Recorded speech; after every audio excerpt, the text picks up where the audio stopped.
Welcome to The Explainer. Today, we're diving into a really powerful and honestly provocative vision of the future from Peter Diamandis. He says that humanity is standing at this massive fork in the road, with two completely different paths in front of us. And the choice we make, it could literally reshape our entire species.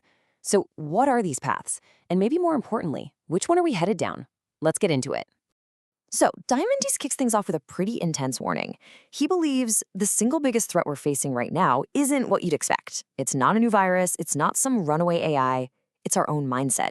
He calls it an emotional pandemic, a collective fear of what's coming next.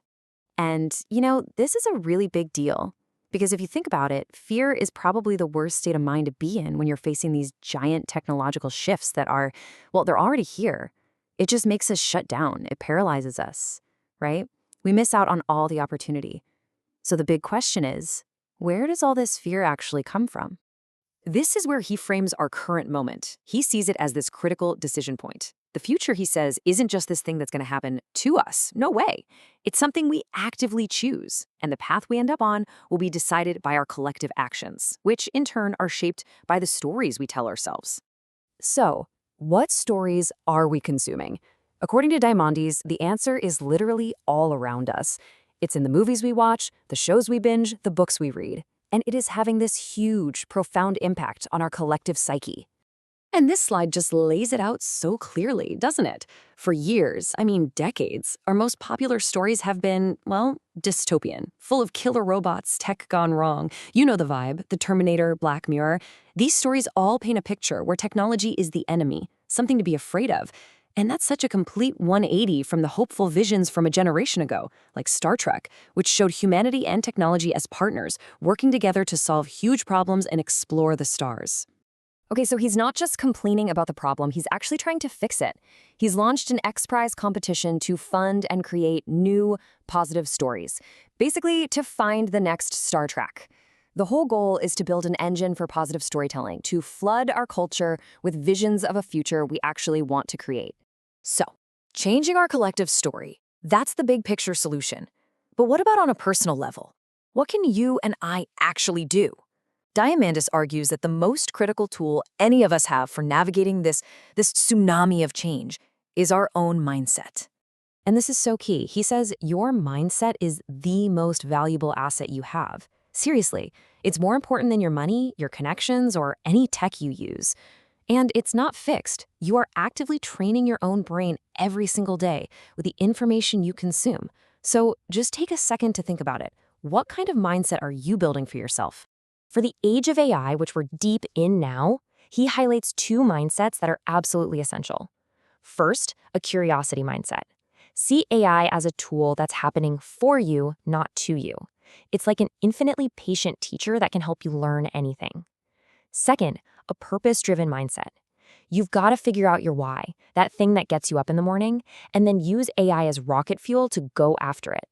All right, so with that right mindset, we're ready to face the really big questions. Diamandis calls this humanity speciation, which is basically a series of massive forks in the road that will determine the future of our species.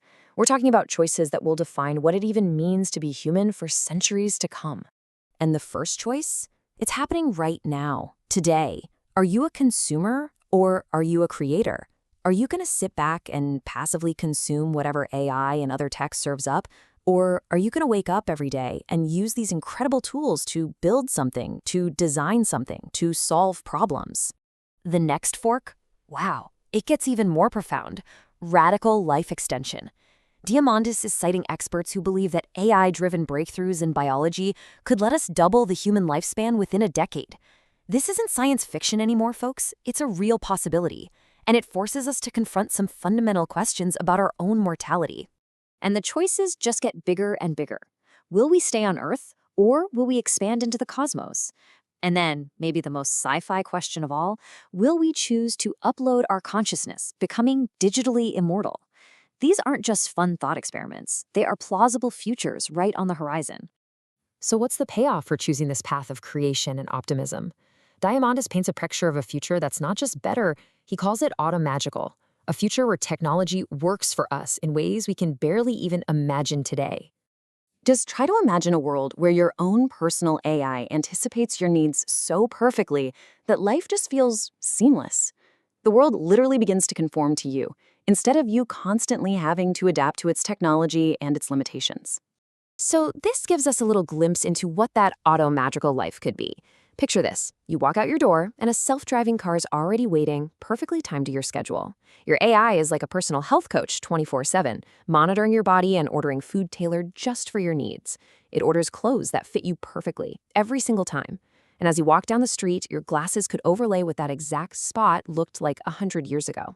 It's a future of incredible personalization and convenience where the world adapts to you. Okay, but the big question is, how do we pay for all this? Well, Diamandis argues this future is powered by an economy of abundance. As AI and robotics make things like transportation, healthcare, and education practically free, our productivity is just going to skyrocket. This creates a massive new source of wealth that could fund things like a universal high income, making sure everyone's basic needs are met, and freeing all of us up to pursue our passions. In the end, Diamandis' vision isn't a guaranteed prophecy. It's a call to action. It's a challenge to stop fearing the future and to start actively building the one you actually want to live in. The fork is here. The question is, which path will you help create?